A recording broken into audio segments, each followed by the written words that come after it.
Salut à toi, j'espère que tu vas bien et que cette vidéo te trouve en super forme. J'aimerais te partager dans cette vidéo la pire des choses à faire lorsque tu es en première spé physique-chimie et que tu veux progresser dans cette spé, voire pire que ça, que tu veux conserver cette spé pour la classe de terminale. La pire des choses à faire est de ne pas connaître le mode d'emploi de la spé physique-chimie en première et en terminale. Et pour illustrer cette situation, je vais te montrer un exemple d'un cours que j'ai eu avec un élève il y a à peu près une semaine de cela.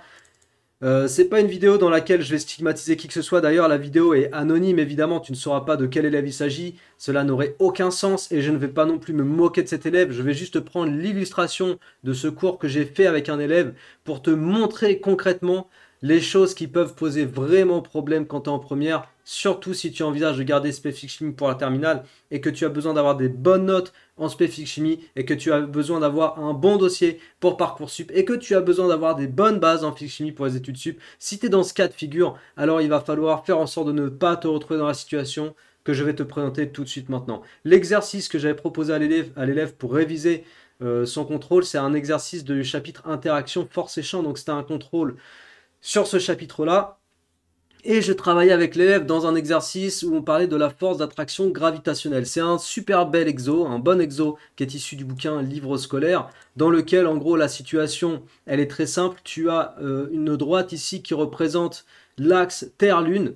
Et sur cette droite-là, on te dit qu'il existe un point qui subit autant d'attraction gravitationnelle du côté de la Terre que d'attraction gravitationnelle par la Lune. Et on cherche à savoir à quelle distance ce point se situe de la Terre. Donc on a une distance D qui est inconnue et qu'on va devoir déterminer. Donc comme je te le dis, c'est un très bon exercice parce qu'on a une problématique qu'on va devoir traduire en situation d'équation pour ensuite la résoudre et in fine déterminer la distance D. Donc deux difficultés dans cet exercice. La première, c'est d'arriver à traduire l'énoncé pour poser l'équation. Et c'est la première difficulté dans laquelle mon élève s'est retrouvé. Et je vais te dire exactement ce qu'il a fait. Et je vais te dire exactement pourquoi il faut éviter de faire ça. En fait, il avait réussi à exprimer la force d'attraction exercée par la Terre sur le système qu'on avait désigné, le système S, comme étant le système qui subit autant d'attraction de la part de la Terre que de la Lune. Donc, il avait réussi à exprimer la force exercée par la Terre sur le système et après il s'était arrêté là, il m'avait dit ah bah je sais plus quoi faire au bout de 5 minutes. Et là je lui ai dit mais est-ce que tu as essayé d'exprimer la force exercée par la Lune sur le système? Et quelle ne fut pas sa réponse ou quelle ne fut pas ma surprise lorsque sa réponse a été ah j'y ai pensé mais je ne savais pas où est-ce que ça allait mener. Première erreur qu'il ne faut absolument pas commettre lorsque tu es en première. Et pire que ça, lorsque tu es en terminale, qu'on parle de physique ou même de spémat d'ailleurs, la première erreur consiste à ne pas aller au bout d'une idée. C'est une erreur très grave parce que les réponses, les éléments de réponse ne vont pas t'apparaître comme ça du tac au tac directement. Nous ne sommes plus en seconde, nous ne sommes plus au collège. Il y a des situations qui vont nécessiter que tu réfléchisses, des situations qui vont nécessiter que tu explores un petit peu cette map qui pour l'instant est encore obscure, mais qui va se découvrir et se dévoiler petit à petit, un petit peu comme dans un jeu vidéo. Et là, en l'occurrence, je lui ai dit, tu aurais dû écrire la force exercée par la Lune sur le système, parce que minimum des choses, ça te permettait de faire un pas supplémentaire.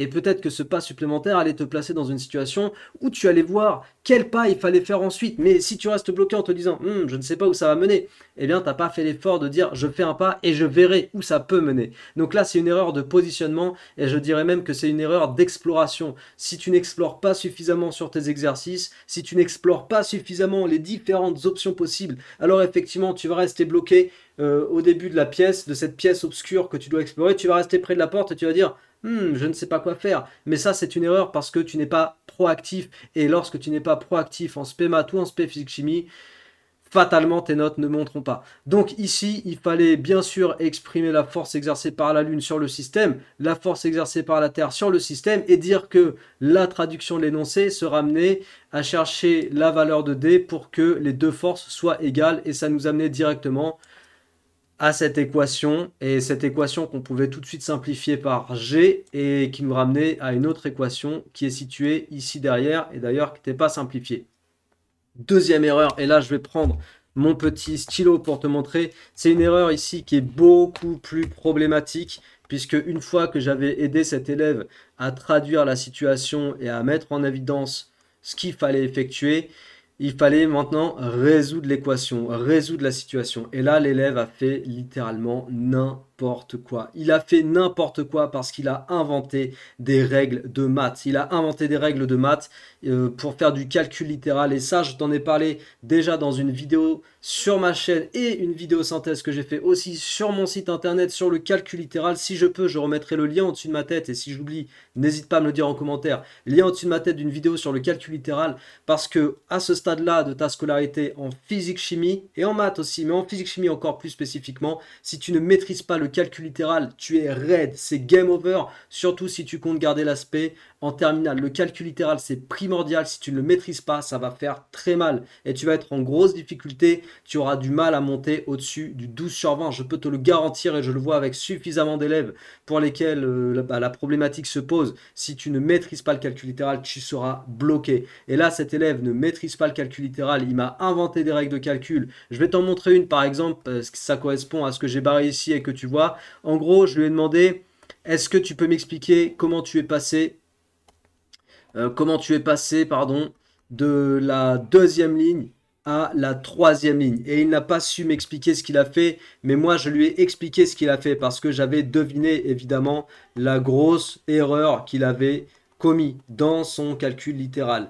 En fait, il a fait la chose suivante. Il a dit, je vais passer MT de l'autre côté. Donc littéralement, il a pris MT et il l'a passé de l'autre côté. Et ensuite, il s'est dit, ah bah il n'y a plus rien au numérateur. Ah bah du coup, à gauche, eh ben, c'est des carrés. Voilà. Et il a écrit tout simplement cette égalité. Derrière, il a fait d'autres choses qui ont également rapport avec le problème du calcul littéral, comme par exemple de déposer un carré à l'intérieur de la parenthèse en faisant complètement fi de l'identité remarquable.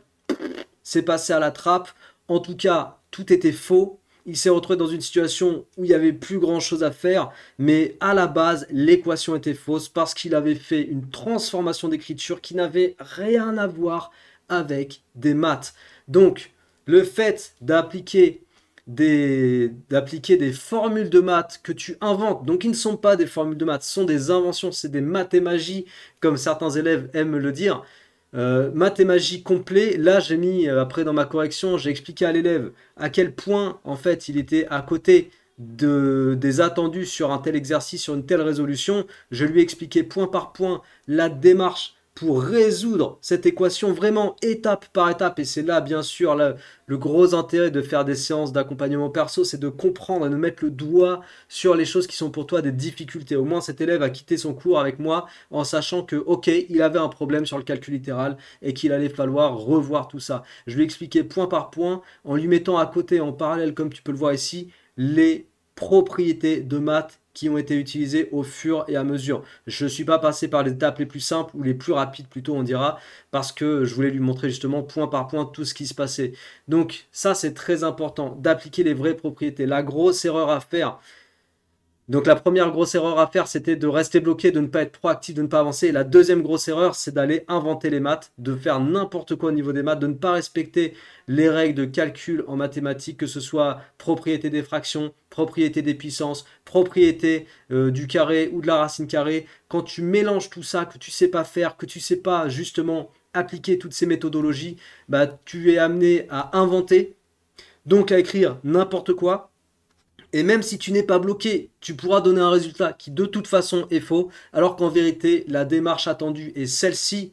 Il y a un vrai calcul sur cet exercice. Je pourrais même m'amuser en fait à donner cet exercice à des élèves que j'accompagne en terminale spécifique chimie pour leur montrer justement et leur proposer des vraies transformations d'écriture, résolution de situations, d'équations, isoler l'inconnu, parce que là il s'agit d'isoler l'inconnu. Tu vois à la fin, on a isolé petit d en fonction de tous les paramètres connus de la situation, c'est-à-dire masse de la Terre, masse de la Lune et la distance Terre-Lune. Tu vois, c'est les trois choses finalement qu'on nous donnait dans l'exercice. Donc voilà, petite illustration avec cette situation pour te dire que si tu es en spé physique-chimie, même en terminale, et que tu te poses la question de savoir pourquoi tes notes ne décollent pas, mais que tu produis ces erreurs, à savoir tu n'es pas proactif lorsque tu es sur un exercice et tu ne cherches pas littéralement en écrivant, tu vois, en écrivant en brouillon, tu ratures, tu barres, t'essayes, en fait, tu agis par essai-erreur. T'essayes, ça marche pas, c'est pas grave, tu barres. Tu réessayes un autre truc, ça marche pas, c'est pas grave, tu barres. Et t'es proactif.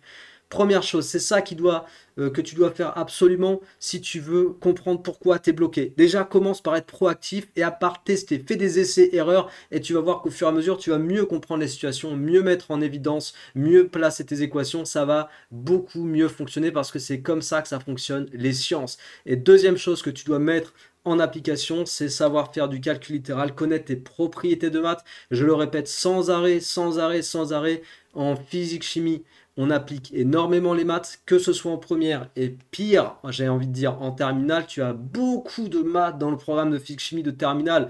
J'ai envie de te citer par exemple la fonction exponentielle, la manipulation des vecteurs, les primitives, les dérivés, tout ça c'est des choses que tu vas retrouver en terminale spé physique chimie, trouver le coefficient directeur d'une droite, tracer une tangente sur une courbe, c'est des éléments de maths que tu retrouves allègrement dans le programme de physique chimie terminale. Si tu ne maîtrises pas tes fondamentaux de maths, c'est forcément très dur. C'est forcément très dur la physique chimie, c'est des maths appliquées. Donc si tu n'as pas les fondamentaux de maths, ça ne peut que être dur et tu ne peux que galérer. Sauf que si tu as besoin d'avoir des bonnes notes, si tu as besoin d'avoir un bon dossier Parcoursup, si tu as besoin d'avoir l'aspect physique chimie pour les études supérieures, par exemple si tu vas aller en médecine ou en prépa ou en IUT, en fait faire un BUT, si tu as besoin de tout ça, alors il faut absolument avoir des bases solides. Voilà, je voulais te partager donc cette situation concrète que j'ai rencontrée avec un élève. Sache que des situations de ce style, j'en rencontre énormément avec beaucoup d'élèves que j'accompagne parce que tous ne sont pas dans cette situation où c'est l'aisance et où ils arrivent à avancer, progresser. Il y a des élèves que je récupère qui sont en difficulté et que j'ai besoin de propulser. Et pour les propulser, eh ben, il faut que je les aide à mettre en évidence ces problématiques. Et après, une fois qu'on a mis en évidence, qu'on a mis le doigt et que l'élève joue le jeu de résoudre ces problématiques, bon bah là, tu peux allumer tes turboréacteurs et tu décolles vers les bonnes notes, c'est comme ça que ça se passe et c'est ça que je souhaite à tous les élèves qui veulent réussir en physique chimie, que ce soit en première ou en terminale. Je t'ai dit tout ce que j'avais à dire dans cette vidéo. Si ces conseils t'ont plu, eh ben, n'hésite pas à partager, diffuser, à t'abonner à cette chaîne. Tu as un petit bouton en bas à droite, t'apportera de la force et tu me donneras la force de continuer, de rester discipliné sur la production de vidéos. Ça fera toujours plaisir. Un petit pouce, un commentaire. Merci d'avance à toi. Et sur ce, je te souhaite de bien travailler, de bien rester discipliné dans le travail et je te dis à très bientôt. Ciao!